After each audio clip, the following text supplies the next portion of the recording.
Hi, we're here on the red carpet at the Sheen Center in New York City for the premiere of Hacksaw Ridge, the true life story of Seventh-day Adventist war hero Desmond Doss. In a few minutes, we're going to have the privilege of talking to director Mel Gibson and screenwriter Robert Schenken. Stay tuned.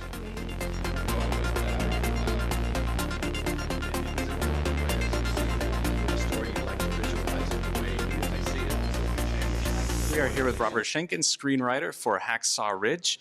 And first of all, I'd like to ask you, what drew you to tell Desmond's story, to write Hacksaw Ridge? Well, it's such an astounding journey of one man trying to reconcile his faith, his spiritual life, with his patriotism, with his civic duties and responsibilities. And it's a story of a man of principle who refuses to compromise his principles and makes an extraordinary act of self-sacrifice and heroism. I think that's a really important story to be telling today. So often, violence, which is a staple of American cinema, is honored. Typically in the first act, the man of principle refuses to engage. In the second act, his family has been ravaged, and in the third act he picks up the gun and delivers a kind of justice and becomes a man.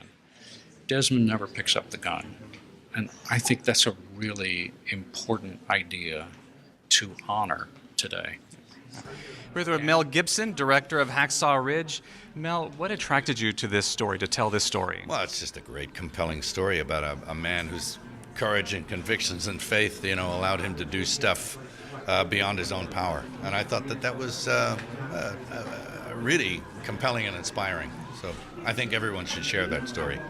There are so many elements in his story, the love story at the beginning. How did you decide what you picked and choose to put into the screenplay? Because many parts of his life are larger than life and maybe hard to believe. So how did you decide what you put into the screenplay? Yeah, it's a great question. Well, I have certain limitations. I have 2 hours to tell my story, and I can't tell everything. So of necessity, I'm forced to eliminate. But I'm also, I want to focus. I have a certain thematic concerns that are important to me and that I want to bring to the surface. And that becomes my lodestar for determining, well, what's important here and what isn't important. What was definitely important to me and for our audience was to understand Desmond Doss in terms of where he sprang from, which is to say his family, his church, and his community. I thought it was really important to start there so that we understood this individual, and that would, so then the jump into the violence, the Maid escarpment, would be as shocking as it would be. So you're telling the story of World War II vets, Desmond Doss, an icon in the Seventh-day Adventist Church and Medal of Honor winners. Did you feel a certain weight or responsibility as you worked on this? Absolutely. Yeah, no, absolutely. I know Desmond didn't want this story told. People tried to, get the story out of him back in 1948, and then they, Hal Wallace and then Audie Murphy, they sent him to twist his arm, and he wouldn't let go, but he just wanted to stay in his tool shed, grow vegetables, and pray, And it was a very humble guy. He wasn't looking to stand on a soapbox and skite about his achievements. Right. He didn't credit himself with those achievements. He credited them to his higher power, to his God. He's like, I agree too. I mean, how could you do that? How could you? Physically, how could you do what he did? Right. That's a lot of people to get off a top of a ridge in like 8-10 hours, something. It's crazy. What did this mean to you personally? What did you draw from this experience personally? Well, you can't live this long with the story of Desmond Doss and not be inspired at some level to want to be a better man, to re-examine your own principles, and to think carefully to what degree you live them and would be willing to live them. And that's an open question and an ongoing journey. As a person of faith, Mel, what did you walk away with from this film, the experience of going through this? Well,